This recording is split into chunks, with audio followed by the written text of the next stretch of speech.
നമസ്കാരം. റാഫ്ടോക്ക് ഫുട്ബോളിലേക്ക് അവർക്കും സ്വാഗതം. റയൽ മാഡ്രിഡുമായി ബന്ധപ്പെട്ട് നിരവധി വാർത്തകൾ വന്നുകൊണ്ടിരിക്കുകയാണ്. ഈ സീസൺ ട്രോഫിലെസ് ആകുമെന്ന് ഏതാണ്ട് ഉറപ്പായി, അല്ലെങ്കിൽ പിന്നെ ലാലിഗയിൽ വലിയ മിറാക്കിൾ സംഭവിക്കണം. അപ്പോൾ സീസണിന് ഒടുവിൽ വലിയ രൂപത്തിലുള്ള മാറ്റിത്തിരുത്തലുകളിലേക്ക് റയൽ മാഡ്രിഡ് പോയേക്കും എന്നാണ് സൂചനകളൊക്കെയും.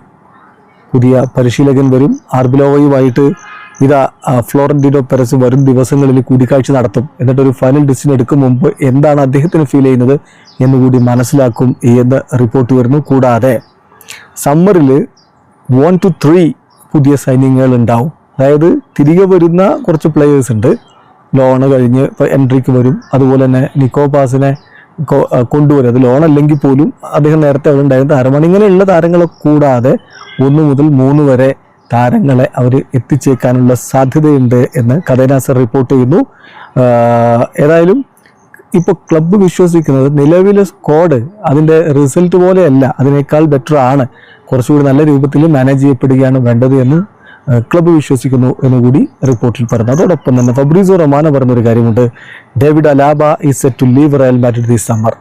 ഈ സമ്മറിൽ ഡേവിഡ് അലാബ റയൽ മാഡ്രിഡ് വിട്ടു പോകുമെന്ന്. അതുപോലെ തന്നെ മറ്റൊരു പ്രധാനപ്പെട്ട കാര്യം, റയൽ മാഡ്രിഡ് റൗൾ അസെൻസിയോയെ ഈ സമ്മറിൽ വിൽക്കാൻ തയ്യാറാണ്. ഇത് ഗുയർമോ റായിയുടെ റിപ്പോർട്ടാണ്.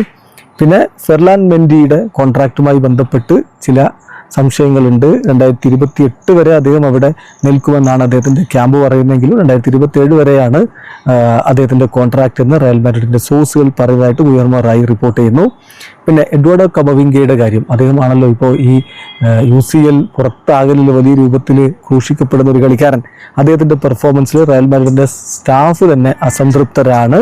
ഒരു പക്ഷേ അദ്ദേഹത്തെ ഒഴിവാക്കാനുള്ള സാധ്യതയുണ്ട്. അദ്ദേഹത്തിന് അവിടെ നിലനിൽക്കാൻ താല്പര്യമുണ്ട്. പക്ഷേ അദ്ദേഹത്തിൻ്റെ ഇപ്പോഴത്തെ ഈ ഒരു പ്രകടനം ഒരുപാട് ക്വസ്റ്റ്യൻസ് ഉയർത്തുന്നുണ്ട്.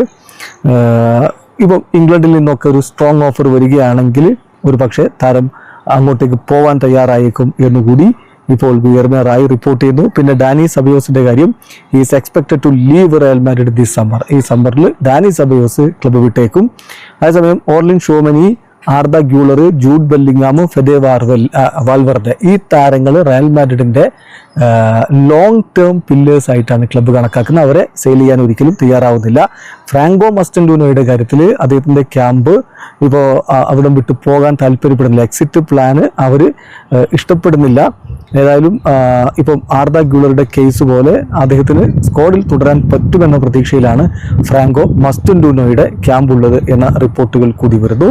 പിന്നെ കുറച്ച് താരങ്ങളുടെ കാര്യത്തിൽ ഇനി ഫൈനൽ തീരുമാനം ഇനിയും വരേണ്ടതുണ്ട് എന്നുള്ളതാണ് ഇപ്പോൾ ലഭ്യമായിക്കൊണ്ടിരിക്കുന്ന വിവരങ്ങൾ. എന്നാലും വിനി ജൂനിയറുടെ കാര്യത്തിൽ എന്ത് എന്ന ചോദ്യമുണ്ടല്ലോ. അതിൽ ഫ്ലോറന്റീനോ പെരസിനെ താരത്തെ അവിടെ നിലനിർത്തണം, കോൺട്രാക്ട് എക്സ്റ്റെൻഡ് ചെയ്യണം എന്ന് തന്നെയാണ് ആഗ്രഹം എന്നുകൂടി സ്പാനിഷ് മാധ്യമങ്ങൾ റിപ്പോർട്ട് ചെയ്യുന്നു. ഏതായാലും ഈ സമ്മർ ട്രാൻസ്ഫർ വിൻഡോ എന്ന് പറയുന്നത് റയൽ മാഡ്രിഡിൻ്റെ കാര്യത്തിൽ വലിയ രൂപത്തിൽ മാറ്റിത്തിരുത്തലുകൾ സംഭവിക്കുന്ന, അല്ലെങ്കിൽ അടിപിടി മാറ്റം തന്നെ സംഭവിക്കുന്ന ഒരു സമ്മർ ആയിരിക്കും. വീഡിയോ അവസാനിക്കുന്നു. ഫുട്ബോൾ ലോകത്തെ കൂടുതൽ വിശേഷങ്ങളുമായി റാഫ്ടോക്സ് എത്താം.